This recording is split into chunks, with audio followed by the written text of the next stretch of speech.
नमस्कार दोस्तों, story world channel में आप सभी का स्वागत है। आज की कहानी का नाम है माँ का अपमान। आइए चलिए सुनते हैं कहानी को। मायके से विदा होकर ससुराल आने के बाद दिव्या बहू होने की सारी रस्में निभाते निभाते चूर हो गई थी।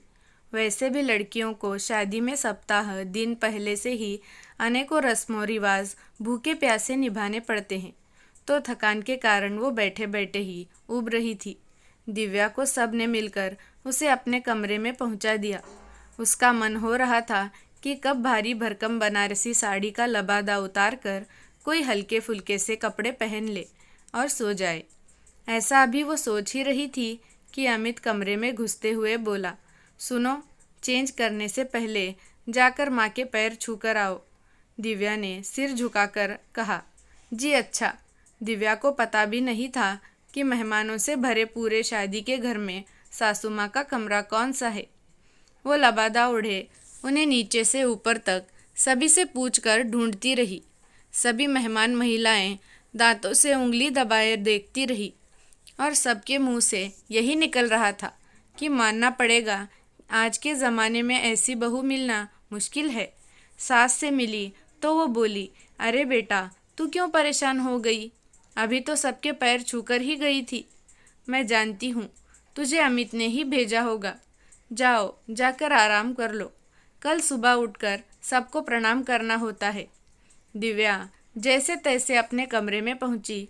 अमित उसे समझाने लगा, देखो दिव्या, मेरे लिए मेरी माँ सबसे पहले है और मेरी पत्नी होने के नाते तुम्हें भी इस बात की गांठ बांध लेना पड़ेगा। तुम मुझसे पहले और खुद से पहले भी माँ के बारे में सोचोगी।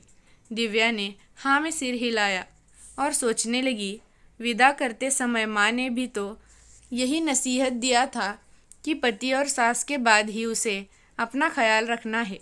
उसे इतनी समझदारी तो थी कि इस बात को वो समझ सके। दूसरे दिन अमित के जागने से पहले ही वो उठ गई और सास के बताए नियमों को निभाया। आँख खुलते ही अमित ने पूछा, दिव्या, तुमने?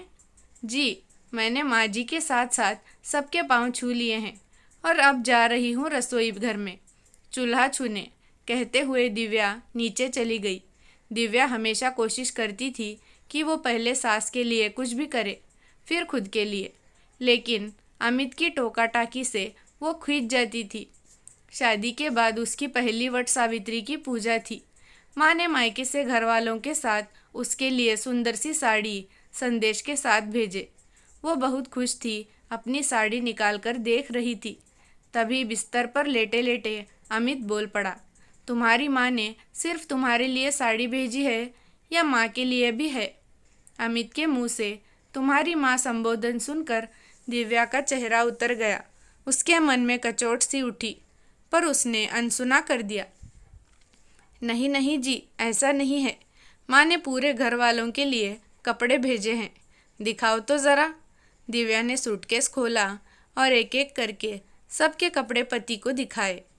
माँ के लिए साड़ी देखकर वो बोले, मेरी माँ के लिए ये घटिया साड़ी भेजी है तुम्हारी माँ ने?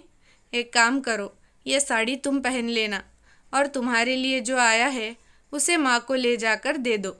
दिव्या कुछ पल के लिए चुप हुई तो अमित ने टोका, क्या सोच रही हो? नहीं, कुछ भी तो नहीं।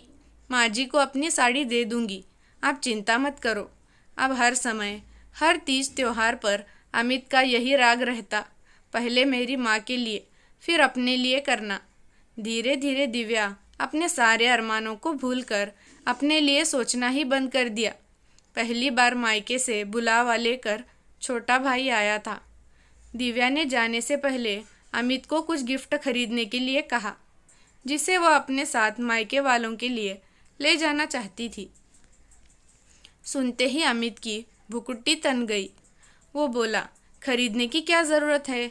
जो झूठ मूठ का पैसे क्यों बर्बाद करना? अच्छा ठीक है, लेकिन एक सुंदर सी साड़ी माँ के लिए ले जाना चाह रही थी। उन्होंने माँ जी के लिए कितनी सुंदर सुंदर साड़ियाँ भेजी थी। अमित बिफर गया और बोला, अच्छा, तो तुम मुझे ताने सुना रही हो? तुम्हारी हिम्मत कैसे हुई मेरी माँ से अपनी माँ की बराबरी करने की? औकात में रहो, समझी? शुक्र मनाओ कि मेरी माँ की वजह से ही तुम यहाँ हो। पता नहीं उसने क्या देखा जो उठा लाई अपने से नीचे लेवल के खानदान से। दिव्या के अंदर कुछ सुलग सा गया। जी तो चाहा कि सब उलट पुलट कर रख दे। उसके अंदर की आग पानी बनकर उसकी आंखों से गिरने लगी। वो नहीं चाहती थी कि उसको भाई को पता चले, इसीलिए खुद को कपड़े की अलमारी में कपड़े ढूंढने के बहाने उसने उलझाए रखा था। मायके आई तो सबने मिलकर जोरदार स्वागत किया। माँ से गले मिली तो दर्द नदी की धारा बनकर फूट ही पड़ा। माँ डर गई और पूछ ही बैठी, बेटा क्या हुआ, तुम खुश नहीं हो क्या? माँ तो माँ होती है, सब कुछ भांप ही लेती है। इसीलिए दिव्या ने आंखें पोंछी और बोली, हाँ, बहुत दिनों बाद मिली हूँ ना तुमसे, तो खुशी के आंसुओं को रोक नहीं पाई। कुछ देर यहाँ वहाँ की गपशप के बाद सभी भाई बहन उसके साथ आए कीमती सूटकेस को देखने लगे। बताओ ना दीदी, जीजा जी ने हमारे लिए क्या भेजा है? दिव्या कुछ देर के लिए अमित की बातों को भूल ही गई थी, लेकिन फिर से उसके दिमाग में उसकी बातें हरी हो गई। सबको आश्चर्य से देखते हुए बोली, अब मैं क्या करूं? क्या हुआ दीदी? छोटी बहन ने आश्चर्य से पूछा। अरे क्या बताऊं छोटी, हड़बड़ी में वो वाला सूटकेस तो छूट ही गया जिसमें तुम्हारे लिए उपहार और माँ के लिए साड़ियाँ रखी गई थी। माँ ने दिव्या के माथे पर प्यार से हाथ फेरते हुए कहा, छोड़ ना बेटा, हम तुम्हें देखने के लिए व्याकुल हो रहे थे, तुम्हारे उपहार के लिए नहीं। तू मेरे लिए सबसे बड़ी उपहार है। माँ से झूठ बोलकर दिव्या का हृदय छलनी हो गया। वो कैसे और क्या बताए कि उसके पति के दिल में उन लोगों के लिए कोई जगह नहीं है, और उपहार तो दूर की बात है। कुछ दिन रहने के बाद दिव्या की सास ने वापसी के लिए गाड़ी भेज दी। दिव्या के पिताजी का मन था कि दामाद जी उसे लेने आते, पर अमित को गवारा नहीं था कि वो दिव्या के मायके जाए। दिव्या ने पिता का मान रखने के लिए अमित से दबे स्वर में कहा, सुनिए जी, माँ चाहती है कि आप मुझे लेने आते तो अच्छा होता। हमारे यहाँ की यही परंपरा है। अमित बौखला गया। उसने साफ साफ कह दिया कि आना चाहती हो तो आ जाओ, नहीं तो उसे कोई शौक नहीं है इस घटिया जगह पर दोबारा आने का। और हाँ, मैं तुम्हारी माँ का खरीदा हुआ गुलाम नहीं हूँ जो मुझे आदेश दे रही है, समझी? दिव्या के कानों में जैसे कोई आग का गोला दाग रहा हो। उसने बहुत दिनों से अपने अंदर की ज्वालामुखी को दबाकर रखा था। अमित के अहंकार भरे शब्दों को सुनकर अचानक से उसका आक्रोश फूट पड़ा। वो भूल गई थी उसके आसपास कौन खड़ा है। क्रोध से उसके होंठ कांपने लगे। बोली, एक बात कान खोलकर सुन लीजिए, आपको जितना अपमान करना हो मेरा कर लीजिए। मेरी माँ को आप कुछ भी कह लेंगे, अब मैं बर्दाश्त करूँगी नहीं। आप समझते क्या हैं? इन लोगों ने अपनी बेटी अपने से ऊंचे हैसियत वाले परिवार में करके कोई गुनाह कर दी है जो एहसान के तले दबे रहेंगे, और आप जब चाहे तब उनका अपमान करते रहेंगे। भूल भ्रम में हैं आप। मुझे नहीं आना है वैसे घर में जहाँ मेरे माँ बाप को सम्मान ना मिले। दूसरी बात, बहुत हो गया मेरी माँ तेरी माँ का आलाप सुनते हुए। मैं जानती हूँ कोई आदर नहीं करते हैं आप अपनी माँ का, सिर्फ और सिर्फ दिखावा ही करते हैं और कुछ नहीं, क्योंकि जो माँ का सम्मान करते हैं वो सबकी माँ का ही सम्मान करते हैं। मैंने कभी भेद नहीं किया आपकी माँ और अपनी माँ के बीच। जाइए, ये बोलिए अपने ड्राइवर को गाड़ी लेकर वापस चला जाए। दिव्या ने फ़ोन काट दिया और कमरे से बाहर निकल गई। सारे परिवार वाले दिव्या के आक्रोश को देखकर हतप्रभ थे। सीधी सादी और सबको प्यार बांटने वाली दिव्या का अंदर इतना तूफान भरा था।